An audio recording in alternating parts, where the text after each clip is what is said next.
Good afternoon. Welcome to the Bloomington Rotary Club's weekly celebration of service. I'm Steve Wicks, and I'm honored to cover today for our club president, Tracy Jovanovich. Our thought for the day is from Gandhi. The world learns to apply to a man the standards to which he applies to himself. Charles Osborne will have our reflection today.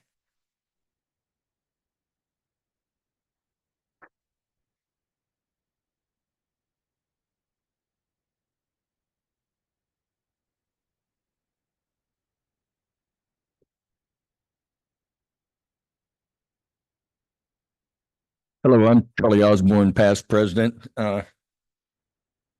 They asked us last summer to past presidents to say a few words about what we call the reflection now. For years, it was called the prayer, and sometimes they turned into a sermon. But if you've been around organizations like this, they call it benediction, reflection, the prayer. And 20 years ago, when I was president, the board determined that we should no longer call it the prayer because we actually had, we're supposed to have people, the whole idea of Rotary from different business, clergy, whatever. We had an awful lot of clergy. So we were never short on prayers. And not everybody is from the same denomination. And so it was voted on that we would change it to a reflection, which in many cases has gone from a prayer to, as Jim Baker can tell you, he had one that was 14 minutes long. So I will keep this relatively short. And today, coincidentally, is the 161st year anniversary of the Battle of Gettysburg, or the Gettysburg Address. This day in 1863, at a cemetery on the battlefield at Gettysburg, President Lincoln followed a noted speaker of the time who talked for over 2 hours. And Lincoln hadn't done much prep. On the way up on the train, he the story is that he took the back of an envelope and, pinned the now famous Gettysburg Address. A side note here, for those that haven't been to Gettysburg for many years, that tower that they had there, the observation tower, is gone. They lost their contract a few years ago. And the old museum that looked like a bunch of Quonset huts or garages is really a first-class museum. So if you get a chance, it's a great place to take kids. And if you're getting to my age, you might want to take a bicycle, because getting around the battlefield is pretty much the way it was in 1863, the summer of 63. I would like now to recite the speech that was given on the battlefield near Gettysburg, Pennsylvania, in November 19th, 1863. 77 years ago, our fathers brought upon this continent a new nation conceived in liberty and dedicated to the proposition that all men are created equal. Now we are engaged in a great civil war, testing whether that nation or any nation so conceived and so dedicated can long endure. We are met on a great battlefield of that war. We have come to dedicate a portion of that field as a final resting place for those who gave their lives that this nation might live. It is altogether fitting and proper that we should do so. But in a larger sense, we cannot dedicate, we cannot consecrate, we cannot hallow its ground. The brave men, living and dead, who struggled here have consecrated it far above our poor power to add or detract. The world will little know nor long remember what we say here, but it can never forget what they did here. It is for the living, rather, to be dedicated here to the unfinished work which they have fought here, have thus so far so nobly advanced. It is rather for us to be here dedicated to the great task remaining before us, that from these honored dead, we take increased devotion to that cause for which they gave their last full measure of devotion, that we highly resolve that these dead shall not have died in vain, that this nation, under God, shall have a new birth of freedom, and that the government of the people, by the people, for the people, shall not perish from this earth. Abraham Lincoln. Thank you.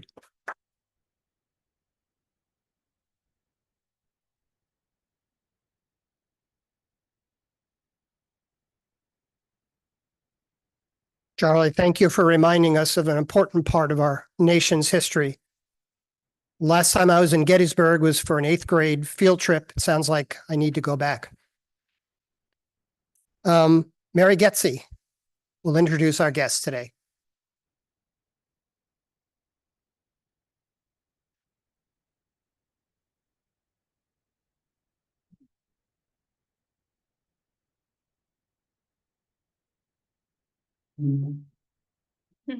Good afternoon and welcome to everybody, and especially our guests today.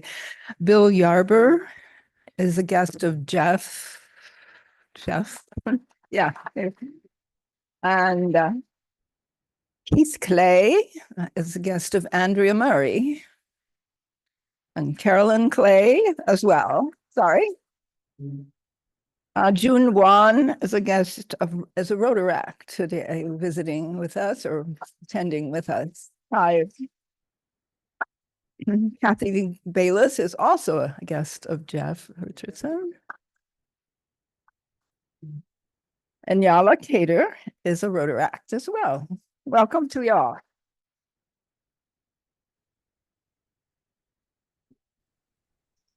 Lori, I see at least one guest online. You do? Which guest do you see? Is Dr. Winston our guest today? Oh, gosh. Miss on my part. Do Okay, we? Yes. No guests online today. Yes, thank you for joining us. If you have any questions about Rotary, please ask anyone at your table. Birthdays. We have one birthday, Bryce Bowe, birthday on the 21st. We have a couple of Rotary anniversaries, Chris Kroll, 6 years, and past president Jim Cryway, 36 years. From the Fun and Fellowship Committee, they've been making a list and they've been checking it twice. And whether you're naughty or nice, you're invited to the Rotary holiday party. It's at Thursday, December 12th, 5:30 to 7:30 at the Bloomington Country Club. It's a buffet dinner, which includes a sirloin steak, chicken, Florentine, and mushroom ravioli, be live music and a cash bar. Tickets are $60. They can be added to your bill. Please let Natalie know if you want a ticket. They won't have tickets available day of. Please RSVP by December 5th and wear something festive. Club needs volunteers to begin working on next year's Rotary Toast. Remember that the Toast is our biggest fundraising event of the year. There's a wrap-up meeting tomorrow evening for this year's Toast Committee. So see Jim Bright if you're interested in attending that meeting or you want to serve next year. And this year's honoree, Doug Bowder, will be a guest at our holiday party. Community service. If you haven't done so already, please sign up for the club's Salvation Army bell ringing project. For those interested in providing input for the My Sister's Closet bicycle rack District Grant Project. Please stay here after today's meeting to discuss the project with Sandy, Joe, and the team. You probably see envelopes at your table from Rotary International. If you haven't done so already, November is Rotary International Month. Our goal is to try to get every member to donate $11. Club member CM Morrison at Wheeler Mission looking for volunteers to help at the annual Dash for Shelter 5K run walk scheduled for December 7th at Cars Park. You can find more information on the City of Bloomington Volunteer Network website. And then finally, on a more sobering note, two club past presidents, both of whom have big hearts, have scheduled medical procedures.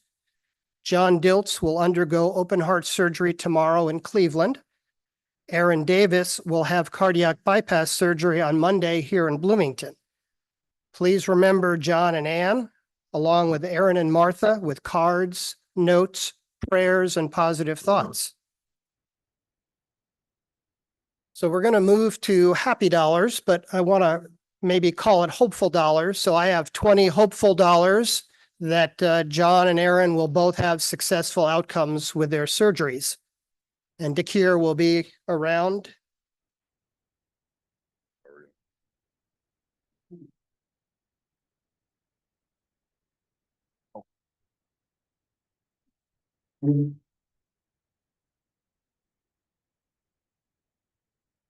Hello, I'm Sandy and I'm with my sister's closet and we are meeting for the Suffragette Bike Project after this meeting. Like they said, we would love for your input. You're going to be creative. It's going to be fun. It will last no more than an hour and you can leave early if you want to, but we would love to see you. And I'm giving $20 for that. I have $5 happy for a friend of our Rotary Club, Jawed, who is, you may recall, Amina, who is sponsored by the club. Her family is an Afghan family. Her fiance came all the way from Afghanistan and up through South America, Central America to the US. And now he is in Bloomington and he is applying for asylum. And as of yesterday, he had submitted all of his asylum materials to a immigration attorney in order to get his case filed and so that he can become permanent in the United States. So $5 happy to that.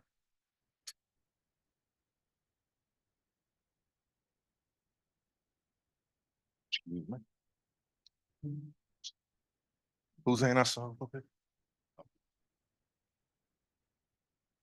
I have happy dollars in celebration of the Jacobs School of Music's world premiere of an amazing, amazing opera. And when you hear the word opera, please don't close your ears. Please go amaze yourself. The Amazing Adventures of Cavalier and Clay. You will love it.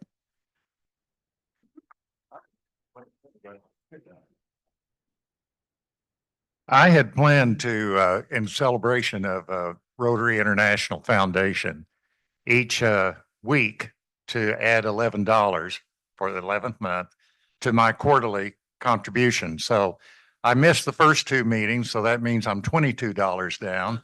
And I'll add another 11 for this meeting and put it on my bill, please.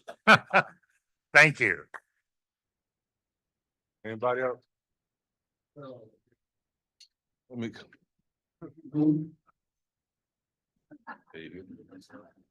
I've got 5 for John and Aaron too.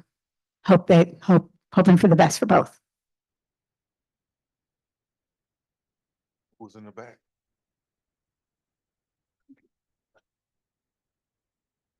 I've got $5 happy for a very happy thing for me this week. I was awarded a Creative Arts Renewal Fellowship from the Arts Councils of Indianapolis.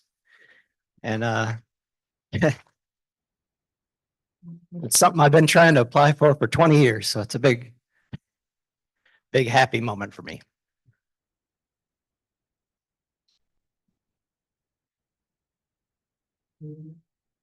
Lori, do we have anyone online? No one online. Thanks for checking.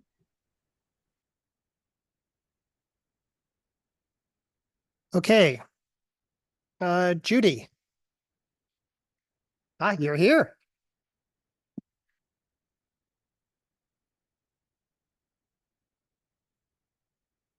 Good afternoon, everybody. There's a hardcore group of Rotarians who every June go to Mini University here at IU. And we sometimes recommend a particularly good lecture to the program committee. And sometimes they say, that'd make a good program. So that's what happened. That's how this happened. All we have to do is call the speaker and say, would you manage to say in 15 or 20 minutes what you said in your hour-long lecture? I met Carl Weinberg, today's speaker, first when he was talking about the controversy over evolutionary science. It was fascinating. I went right out and bought his book, read it, and then sent it to my son, who teaches evolutionary biology. This year, I went to the Georgian room, and it was standing room only. Carl's topic, for today, couldn't have been more timely. We had protesters right next door in Dun Meadow, and the whole campus was engaged in this discussion. Carl teaches history. He teaches social movements, cultural wars, politics. He also is very active in the PACE program, that's Politics and Civic Engagement, where he founded Free Speech Fridays. Students gather by the clock between Woodburn and Ballantyne, and someone talks about a controversial subject and others respond, disagree respectfully.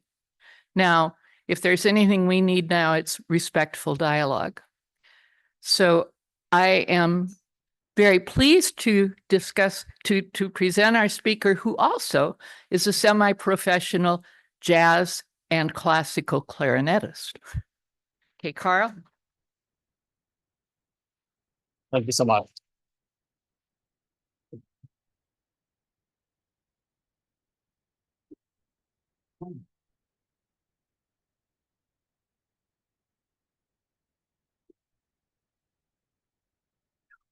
All right. Well, thanks, Judy, for that introduction. Thanks for welcoming me here, and thanks to the club for inviting me to speak. I really look forward to the conversation today. There we go. All right. I have a very, very short activity for you. Take a second and read these, if you can read these statements here, and imagine that somebody on the IU campus was uttering them in public. Would any of these or all of these be considered protected speech under the First Amendment? Think about it for a second, and just anybody who's got an answer, feel free to raise your hand and just tell me what you think. This is not a quiz. Well, it kind of is a quiz. Yes, Andrea. All of them are protected speech under the First Amendment. Other ideas? Yep.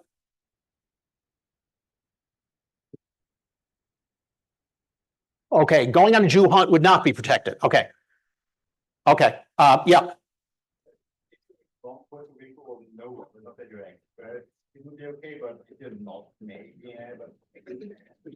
Okay, not sure about the third one. Puerto Rico is a floating pile of garbage. And by the way, these are not exact quotes, but they're close to things that have been said in recent days, weeks, and months. Okay, anybody else? All right, so hold that thought for now. We'll be coming back to a number of these.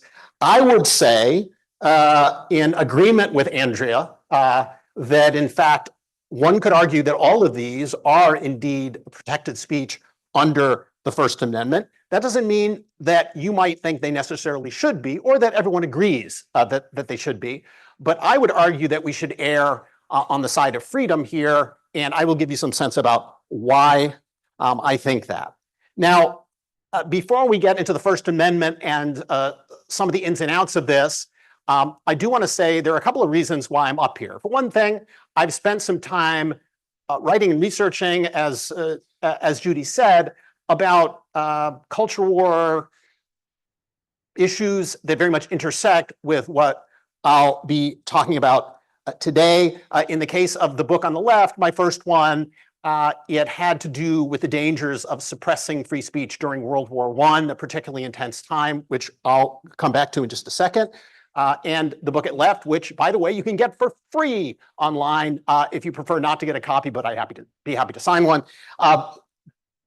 does take a serious look at how Christian conservatives have used anti-communism to demonize evolutionary science and Darwin. And in the book, I take this idea seriously. I very deliberately do not engage in disrespectful speech toward them, but try to understand them on their own terms. And I think there's something important to be gained from that. I also would say that I'm inspired by my teaching, which has included things like Free Speech Fridays, where we empower students to come to their own conclusions, to think for themselves. To me, that's the goal of education. All right. The last inspiration for me being up here today is my own history of activism. And in some ways, for me, this is the most important source of understanding what free speech is, why it's important, and why we need to wrestle through these issues. That activism has included over the years involvement in the organization that puts out the militant newspaper up there, the Socialist Workers' Party. I joined their youth organization long time ago, maybe almost 40 years ago. And they have distinguished themselves in history by being victimized by the federal government, the FBI, during World War II. In the 1960s, their inspiration was Leon Trotsky, who you may know was assassinated by a Stalinist agent with an ice pick. And so given all of their history, it's hard not to think very seriously and take the importance of all the freedoms that we have very seriously. And their argument is that working people need these freedoms as much as possible to chart a way forward in the world. I've also experienced the importance of free speech through the American Association of University Professors, the AAUP. Some of you may know about them, organization of faculty that advocate for academic freedom, in some places represent faculty as a labor union, although not here at IU. And then on the right, the photo is from some students leading the discussion at Free Speech Friday. And again, the idea there is to empower students to actually practice those rights that they have and not just read about them in books. So if we go to the text of the First Amendment, which we'll dwell on just for a second, it's very short. There's so few words, but there's so much unsaid here, or invisible in a sense. And my topic for the rest of the talk is what I call the invisible jurisprudence of the First Amendment. Jurisprudence, one of those fancy schmancy words that essentially means the body of judicial opinion that interprets what a law or what a constitutional provision says. So my question for you now is, are you ready for your whirlwind jurisprudence tour? Woohoo! Okay, very good. Here we go. So during World War I, you might know the US government, the US Congress, with very little dissent, passed an amazing law, the Sedition Act, which essentially made it illegal to criticize the government. And I'm not exaggerating here. And this was upheld by the US Supreme Court. So if we think that the First Amendment is self-evident, that it speaks for itself, we would be wrong. And in this case, a couple of times, the US Supreme Court upheld the constitutionality of a law that says you can't criticize the government.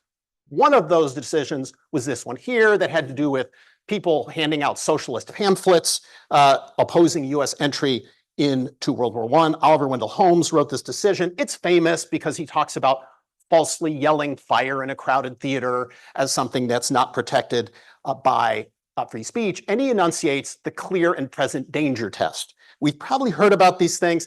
And this was a fairly stringent interpretation of the First Amendment that gave the government a lot of latitude for suppressing speech that was critical of itself. So if the Sedition Act was in play today, this might well be illegal, according to the Supreme Court. Thankfully, it is not.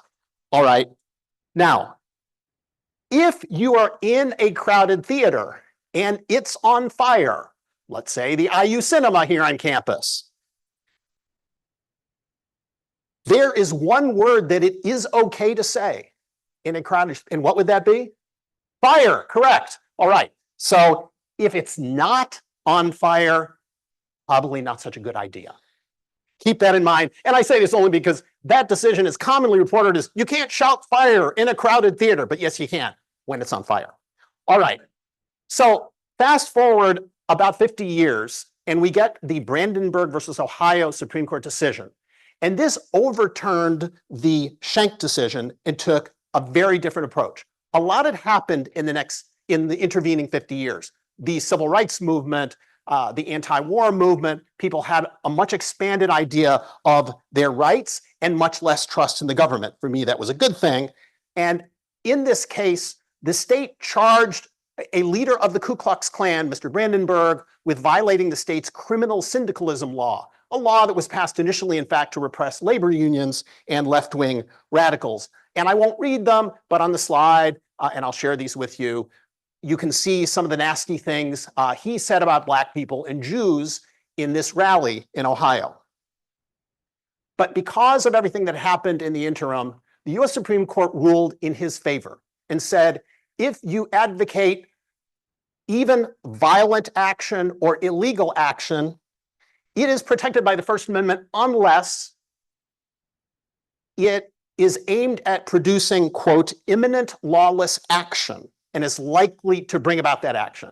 So getting back to the question about Jew hunting, we will re-examine that in light of this decision. And so keep this standard in mind as we go forward, because it is currently the reigning interpretation of the First Amendment from the US Supreme Court.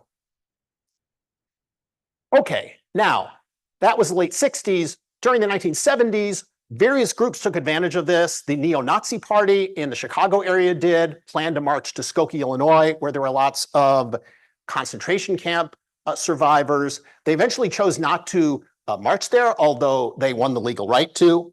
And a lot of people were kind of antsy about this whole situation and decided that even though it was important to uphold freedom and principle for everyone, surely there was some way to limit free speech by categorizing certain kinds of speech as so horrible that they were not protected by the First Amendment. Thus was born in the 1980s in a number of law journals the concept of hate speech. And this is not an official definition, but it's one of many you can certainly find on the internet. This from the American Library Association, which often has to deal with questions about speech and censorship and all the rest. And if you look at this, you'll notice that there are certain categories of speech that are identified as constituting hate speech. And probably most of them are not too surprising: race, religion, skin color, sexual identity, and so on. Notice which one is missing. I've given you a hint there. What would it be? Social class. Apparently, that is to say, it's fine to talk about the class origins of certain people in a derogatory way, and this is not hate speech. And in fact, to me, this is a clue that the category of hate speech is problematic. It seems to suggest it's okay to hate certain kinds of people, but not others. And if you want to fight me on this, I look forward to the conversation on it. But I think it's had real political consequences.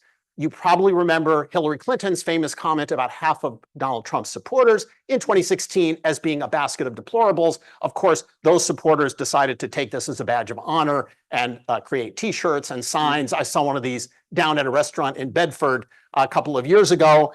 They're still there, and I think they've probably been replaced by an updated image here, which some of you may have seen in the last few weeks before the election. And in this case, of course, President Biden was responding to the joke told by a comedian at the Republican National Convention, but he managed to create his own gaffe, as the headline indicates, by describing Trump supporters as garbage, echoes of white trash. The base of Trump's campaign consists of garbage, and Trump took full advantage of this, dressing up as a sanitation worker and sitting in the truck. Now, we're up to what Judy alluded to, others have alluded to, the furor that we've had on campus over the last year, especially back in April on Dunn Meadow.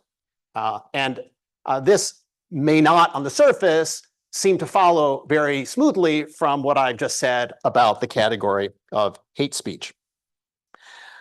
But it turns out that in the middle of all this, when these arrests were taking place, the superintendent of the Indiana State Police justified the arrests, the hog-tying of demonstrators, faculty and students, the shutting down of, ultimately, of these protests, justified it in relation to hate speech. He claimed that the police were intervening, and this is recorded in several media outlets, because the folks doing the encampment were engaged in hate speech. And here's just a little bit of documentation of that, both from WFIU at the top, when Ethan Sandweiss, reporter there, interviewed Mr. Doug Carter, shown there upper left. And at the bottom right, I think is the clearest expression of it, where he says the First Amendment covers free speech, but not hateful speech. Now, that makes some sense to a lot of people. Well, of course it doesn't cover hateful speech. You can't engage in hate speech. Actually, yes, you can. And in fact, the US Supreme Court, 7 years before Mr. Carter made that statement, issued a ruling that made that very clear. And in the key line of the ruling, they say that the proudest boast of our free speech jurisprudence, there's that fancy word again, is that we protect the freedom to express the thought that we hate. This is settled US Supreme Court doctrine. This is the law of the land that the superintendent of the Indiana State Police is apparently unaware of, and is using that unawareness being used to carry out repressive action on this campus. Strangely, the fact that I've just cited to you has not gotten a lot of attention. Why not? I think there's a good reason for it. Because the political activists and political minded people in the country who've tended to promote the idea of hate speech are progressives. Some of the same people who've been promoting this set of demonstrations. And in effect, this concept has bitten them on the proverbial butt, if you'll forgive the expression, or one might say they've been hoisted on their own petard. By the way, I had to look up what a petard is. Does anybody know what a petard is? It's a, yeah, go for it. It's a big spear. So this is interesting. Now there's a controversy about what a petard is, because when I looked it up, and maybe it was fake news, it said it was a small bomb. It's basically a bomb blowing up in your face, but we should explore this further. Or we can say it's chickens coming home to roost, or whatever you want to say. Not to say that I think IU police or state police should be able to arrest people and tie them up for holding a protest, but I think it raises this question. It raises this question of the unforeseen consequences of creating this concept of hate speech, and how it can be used against you. Okay, so not to say that we haven't seen a fair amount of actual hatred expressed, and I would argue that at least a component of that has been Jew hatred, a more accurate term than the more polite one, anti-Semitism. So you can say hateful things about Jews, in fact, on this campus, but you might get in trouble in other ways. And this is a very important additional dimension to thinking about the First Amendment in relation to hate speech or other kind of speech. The Civil Rights Act of 1964, Title VI, prohibits racial discrimination organizations, companies that have a contract with the federal government. And that includes some private universities and pretty much all public universities like IU. So if there is harassment or discrimination, this has been interpreted to apply to, say, Jewish students happening on a campus, and the university allows it to happen, it can indeed lose federal funding, even if that speech is protected by the First Amendment. So we need to keep in mind not just the First Amendment and its interpretation, but also the Civil Rights Act. And in fact, there are cases going through the courts right now in relation to what's happened in the last year at IU and other places. All right, so the tricky thing here, of course, is that it's a judgment call. What exactly constitutes harassment? What exactly constitutes discrimination? And as a few examples, Kaimani James, an activist at Columbia University involved in the encampments, was recorded on camera saying these things, including, "Be grateful I'm not just going out and murdering Zionists." Does that rise to a violation of Title VI of the Civil Rights Act? Or getting back to my example earlier, this happened in Amsterdam, Netherlands, just a few weeks ago, when a mob went on what they called, in messages back and forth, a Jew hunt. I would argue this could be permitted under the First Amendment, according to Brandenburg decision. But if somebody were to call for a Jew hunt on the IU campus, I think it's fair to say this would constitute creating conditions of harassment and discrimination, and obviously danger for Jews on the campus. I mean, it might sound weird to say Brandenburg allows this, but it's kind of like the difference between saying, there's Weinberg, the Jew, let's get him. Not okay. However, saying in some general term, we should go get the Jews, that actually might be protected speech. Here's another example that relates, believe it or not, to your organization.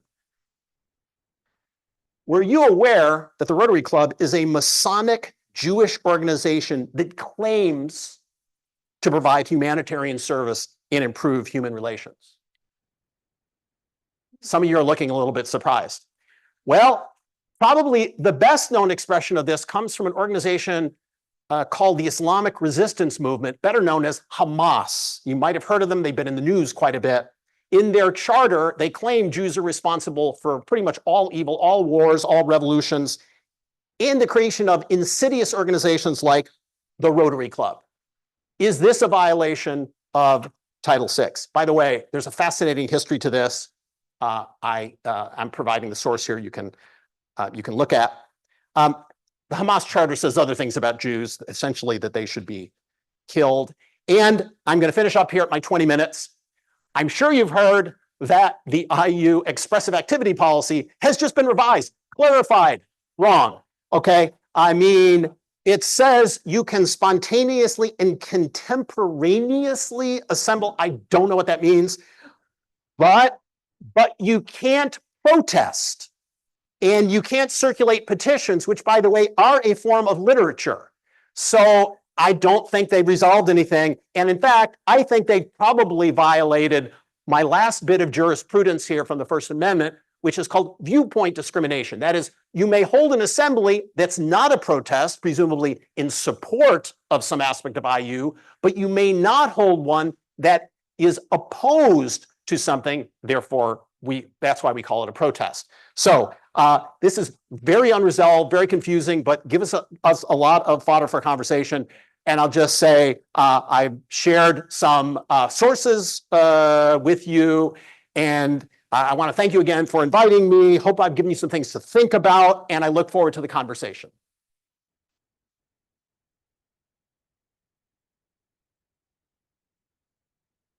Okay, so I'm going to call on people. I think I'm going to get some assistance with bringing the microphone around.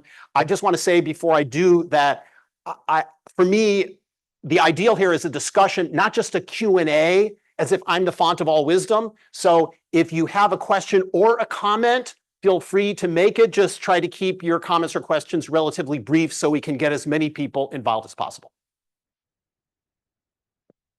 Yeah, go for it. Hi, thank you. Thank you for this presentation. Mm-hmm. I'm one of the people out here, I'm sure many of us are, that think protesting is a form of free speech that's as long as it's civil, good in America. We were talking about Dunmeadow, or you were, and I walked through there to listen. I heard some things from the Dunmeadow encampment that I didn't think was particularly hate speech. Bothersome, maybe. Piss people off, yeah. But what I heard on the other side of the 7th Street, to me, was appalling. And I couldn't tell the difference. But that's just my position. My question to you is, how could we define hate speech, or the university, when we've got a law school with law professors and constitutional teachers that would allow the university to use a definition that only the state police could use? If that makes sense. Did that even make sense, what I just said? I want to make sure I understand what you're asking. So are you wondering how this could happen? How the state police could use that definition when it's clearly not the definition. And we've got a law. Right, right. They should know better. I think that's a great question. I can't know for sure. I can't read their minds, except my sense is that people in authority have been ignoring the rights that we have won for decades, if not hundreds of years. So when they can get away with it, they do it. I think that's the reality. Needless to say, I mean, I've made reference to the impact of Black freedom struggle in changing the way we think about our rights, our relationship to the government. Needless to say, Black folks in the Jim Crow South lived in a totalitarian state for decades and decades, despite these words appearing on the texts of the Constitution and all kinds of other laws. So I think that people, when I was in my undergrad, I took a class, a kind of a pre-law class, and my teacher referred to the bad man theory of the law, which is to say, the law is whatever people in authority can get away with, and I think there's some truth to that. Yep. Okay.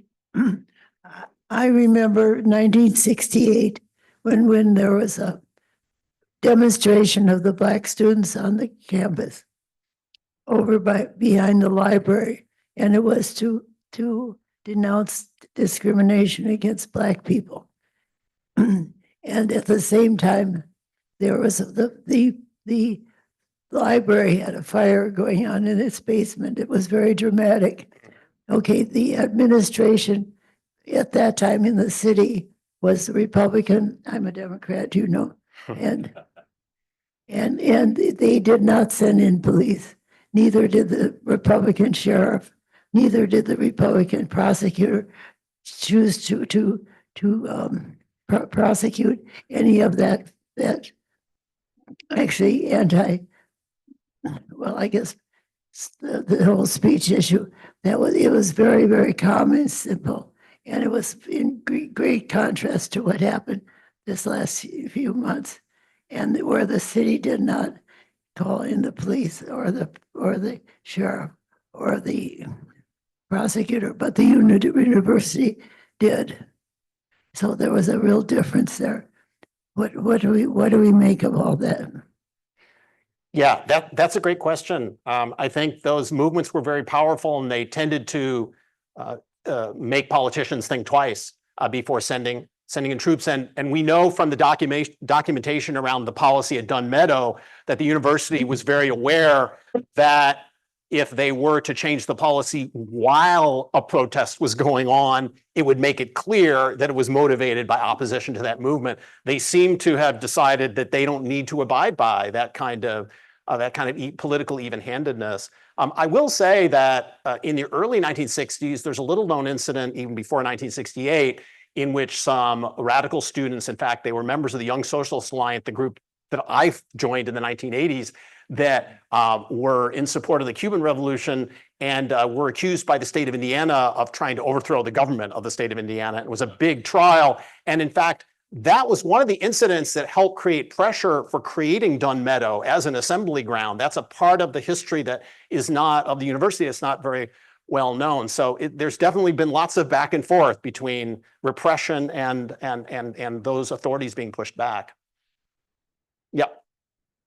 Yes, one of the things that mystifies me about the administration's position on this and the dialogue around it is that somehow discretion has become a bad word.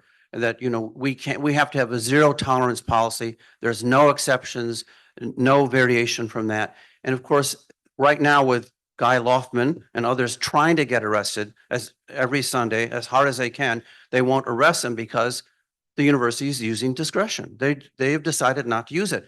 And then the answer is, but the policy is we cannot use discretion. We have a zero tolerance. And Guy and others say, but you are using it. You are using discretion. But when a cop pulls you over for speeding, probably someone in the room has had this happen, she or he has to decides whether to give you a ticket, a warning, or to let you go, depending on context. Same with a prosecutor, same with a judge. So my concern about all of these laws is that, of course, it depends on who's exercising discretion, but we have a lot of people in this room who work at the dean of students office, who work in administration. It depends on the context. And what troubles me here is this quick fix by an outside consultant agency saying, just here it is, just follow these rules and you'll never have to vary whatever. And it's not reality based. And my concern is that we're somehow losing this ability to put things into context and use judgment. Yeah, indeed. Let's get some other people involved here. Well, I don't want to step on Jeff's question, which is a good one. I want to ask the question about the chilling effect that I sense across society, but I wonder about faculty here. I wonder about student conversations here. What do you perceive is happening not only by Dunn Meadows situation, but also Senate Bill 202, et cetera, et cetera. My personal experience is I dare not talk about racial injustice. And I did in an open meeting and people walked by not willing to engage. Okay. Well, I can say something that maybe ties together these two comments. There's clearly an attempt to intimidate by the state legislature. There's clearly people in there who are not honestly interested in intellectual diversity, but interested in promoting their more conservative worldview and want to hear more of it. I understand that. I do also think, though, that faculty need to calm down, which is to say, there is still a great amount of political space, even on this campus, to engage in protest activity. So the restriction in the original new expressive activity policy extending from 11 o'clock at night to 6 in the morning, I do agree that's probably unconstitutional. They've already walked it back. There's a case in the courts and so on. And as I said already, their new policy is just a huge mess. But I think it's good to keep in mind, between 6 a.m. and 11 p.m., that's a lot of time to engage in political activity. And most regular people would much rather go out between 6 a.m. and 11 p.m. and engage in things. So any movement on campus that's interested in exerting some influence, whether it's the graduate student union or anything else, can do a lot during that time. And personally, I think it would be best for activists on the campus to use the space we have rather than bumping their heads up against this goofy aspect of this law and essentially wasting time, I think. I think there's an awful, let's really use the space that we have.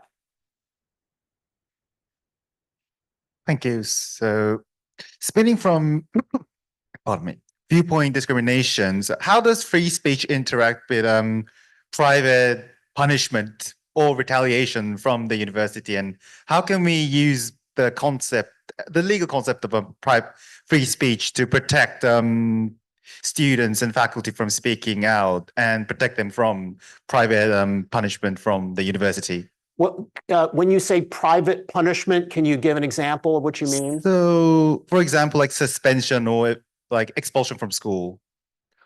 Okay, well, I mean, IU is technically a unit of government, which means that the First Amendment applies to them through this expansion of what the original First Amendment called Congress. So IU as an employer is liable, in effect, for following all of that jurisprudence that's happened with the First Amendment, including viewpoint discrimination. So if you can establish in a court of law that IU is preferentially punishing certain people based on their point of view, the First Amendment law is on your side. So even though it may seem private because it's within the university, because the university is a public institution, even though we get hardly any of our money from the state legislature, but still, legally speaking, the IU administration is running a unit of government. They are legally obligated to follow all of those principles, including not engaging in viewpoint discrimination. Hi, Carl. So I wonder if you could talk about any future impact this expressive activity policy is, what it might have on future students deciding to come here. Are you hearing anything about that? Because I've talked to people off and on, and people are concerned about this. Well, I'm at a little bit of a disadvantage right now because I'm on phased retirement and haven't been teaching this semester, which is a glorious thing. However, it also means I'm not on campus. I'm not talking to students very much or my colleagues as I usually am. So I'm not quite as in touch with the current conversation, but I do know that, of course, I mean, events on this campus have been covered by the New York Times. I mean, it's everywhere, so people know. And I expect it does have some dampening effect on, on IU recruitment and enrollment and so on. But I mean, I haven't really been part of those conversations, so I can't say much more than that. We have time for one more question. Are there any questions online? No questions at this time. We have one more question from the audience. I would just say that fire in the library was, they found out was someone, not a student, who was off campus and actually allegedly a Klan person. So just so no one thinks that that fire in the undergrad library was caused by students. It was not. Good to know. Yeah.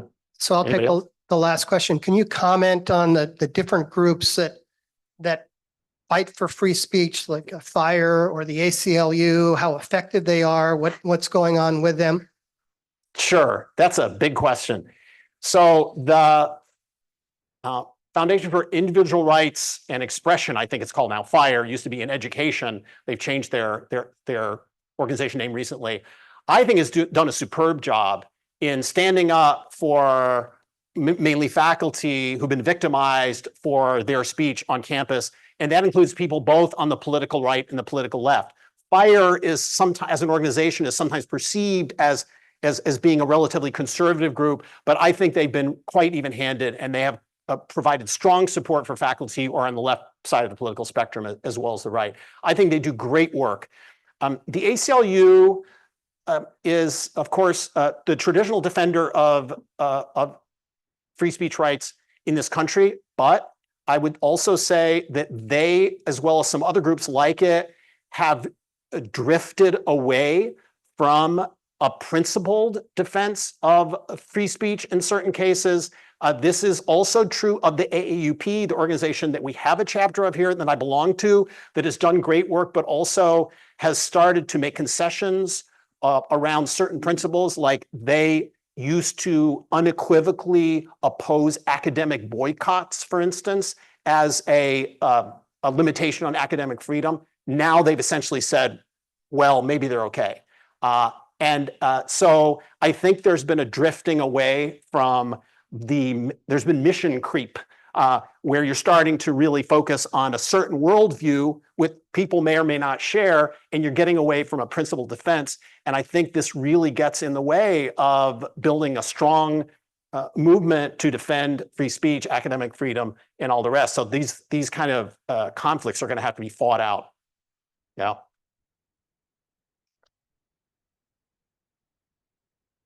Thank you.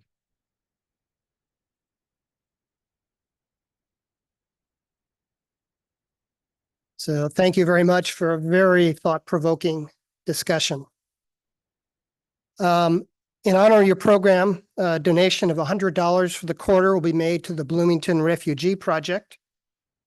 We're happy to have Natalie, our executive assistant, back this week. We definitely miss Tyler and Natalie whenever they're gone. I'd like to thank today's club volunteers, Marilyn Wood, Mary Getzy, Lori Garrity, Charlie Osborne, Judy Schroeder, Sarah Laughlin, and Dakir Abdullah. Our next meeting will be here in the Frangipani Room a week from now on the 26th, and it will be our quarterly club assembly. And we have a guest, a rotor actor here to lead us in the four-way test. So please stand if you are able and join Yaya in the four-way test.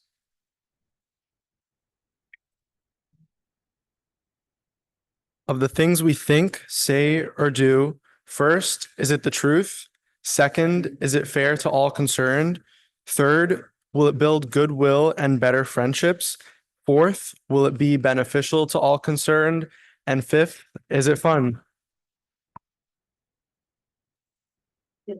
Thank you.